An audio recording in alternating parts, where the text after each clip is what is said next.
At Arizona State University, we've made online education better, smarter, and more personalized so you can go further in your aspiring field. I decided to pursue medicine once I realized that ASU did have the online program for biological sciences. You're still required to learn the same curriculum. You're still being tested on the same content that anyone would be tested on in person. The comprehensiveness of the program prepared me so well for medical school. Explore over 350 plus programs at asuonline.asu.edu. Okay, so ready to dive in? Absolutely. Let's do it. All right, awesome. Today we're going to be looking at something pretty wild. You know that Delta plane incident at Toronto Pearson? Yeah, the one that had everybody Googling like crazy, huh? Exactly. I mean, people were throwing all sorts of search terms out there, like Delta plane crash, Toronto plane crash video. Oh, yeah, I saw those. Even looking up specific airlines, right? Endeavor Air, Delta Airlines, all over the place. And you know, when you see those searches, your mind immediately goes to the worst case scenario. You know, you start thinking, oh man, another crash. Definitely makes you nervous. But here's the thing. It didn't actually crash. Nope, not a crash. Landed upside down, though. Upside down. A Delta CRJ 900 upside down on the runway at Toronto Pearson. And I bet for our aviation folks out there, they probably know. The CRJ 900, that's a pretty common plane. You see them all the time for regional flights. Yeah, Warcross of the Skies, that one. But upside down. That's not in the flight manual. Definitely not a standard maneuver, no.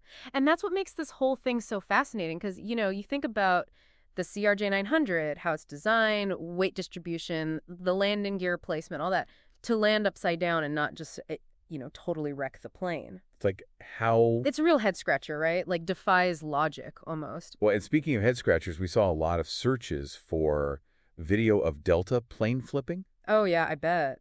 Everybody wants to see it. Because I'm trying to picture it in my head and it doesn't compute. It's hard to visualize, for sure. I mean, even without the video, there are some things we can glean from, the information we have. I noticed you were looking at searches for, like, how many plane crashes in 2025. So clearly we're thinking about the bigger picture here, right? Like, is this part of a trend? Yeah, exactly. Because when something like this happens, you immediately think, okay, is this becoming a more common thing? What's going on with aviation safety? Right, exactly. And what's interesting is statistically, 2025 has actually been a pretty good year for aviation safety. Relatively speaking, there's actually been a slight decrease in incidents. Huh. So this Delta incident is kind of like an anomaly then. Seems that way, yeah. An outlier, for sure. Okay. Well, that's slightly reassuring, I guess. But still, I mean, this specific incident is just so bizarre. And, you brought up the search for Deborah Flint earlier. Now she's the head honcho over at the Greater Toronto Airports Authority. So maybe people were looking for official statements from her. Makes sense, right. But I was also thinking maybe they're interested in, like, her expertise. Oh, interesting. Like, what kind of safety protocols does Toronto Pearson have in place for something like this? Because, I mean, this is highly unusual. Yeah, good point. It's not just about statements. It's about, like, what does she know that we don't? Exactly. And that actually ties in nicely with another search term we saw, Toronto weather. Ah, yes. The weather. Always a factor, right? So was this a perfect storm kind of situation? Well, literally, right. I mean, because it's mind-boggling. We're looking at what's statistically a pretty safe year for aviation, and then out of nowhere, a plane lands upside down. Wild, right. And the fact that there were no injuries, it's almost unbelievable. Yeah, that's the silver lining for sure, but it definitely raises all sorts of questions, like, is there something specific about the CRJ 900 that we need to look at? Are there changes that need to be made at Pearson? Or was this just, a fluke, a case of incredibly good luck? I mean, what can we even learn from this? Well, that's the million-dollar question, isn't it? And it's why incidents like this, even without serious consequences, are so important to study, because they really highlight just how many factors are at play when it comes to aviation safety. You've got the technology itself, right? The plane. You've got the human element, the pilots, the crew. And then you've got the wild card, the weather. It's a whole system. And understanding how those things interact is crucial. A delicate balance for sure. So after digging into all of this, I'm curious, for you, what stands out the most? Is it the mechanics of how that plane landed upside down? Is it the safety protocols at Pearson? Or is it that bigger picture of aviation safety in 2025? What are you walking away from this deep dive thinking about? That's a good question.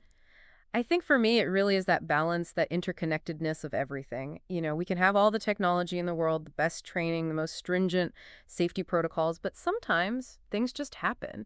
And those are the moments that really make you think, make you appreciate the complexity of it all, and maybe even make you a little more grateful the next time you step on a plane. Absolutely. Because even with all our advancements, we're still learning. And incidents like this, as strange as they are, they push us to keep learning and to keep striving for safer skies. So our listeners out there, what about you? What's got you thinking after this deep dive? Let us know. Until next time, thanks for joining us. Today is your lucky day. Today is the day that our $3 website works for you, paying you directly to your PayPal daily. Imagine $3 ongoing continuous payments to your PayPal account. Imagine falling asleep and waking up to $300 in your PayPal account. How would this make you feel? How could this help you? What bills could you pay? What kind of fun could you have? What does that retirement look like now?